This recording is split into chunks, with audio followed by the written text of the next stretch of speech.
News live के bureau chief Numan Hasan Lagare की report.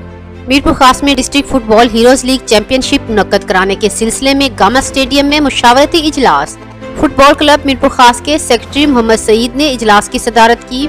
इस मौके पर मुशावरत से गौस मोहम्मद पठान को डिस्ट्रिक्ट फुटबॉल हीरोज लीग का चीफ ऑर्गेनाइजर मुकर्रर किया गया।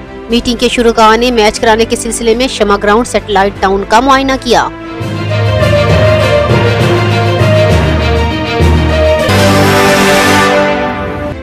न्यूज लाइव के ब्यूरो चीफ नुमान हसन लगारे की रिपोर्ट। म्यूनिसिपल कमेटी मीरपुर खास ने शहर के मुख्तलिफ इलाकों में सफाई के काम का आगाज कर दिया। पाक कॉलोनी, नवाब कॉलोनी, मारवी टाउन, सैटेलाइट टाउन, सोनारा बाजार, मदीना मस्जिद रोड, अली मेडिकल रोड, भान सिंह आबाद और जमुना दास में हंगामी बुनियादों पर सफाई का काम किया जा रहा है। नालियों और गटरों वगैरह को साफ करके हैवी मशीनरी के जरिए कचरा उठाया जा रहा है।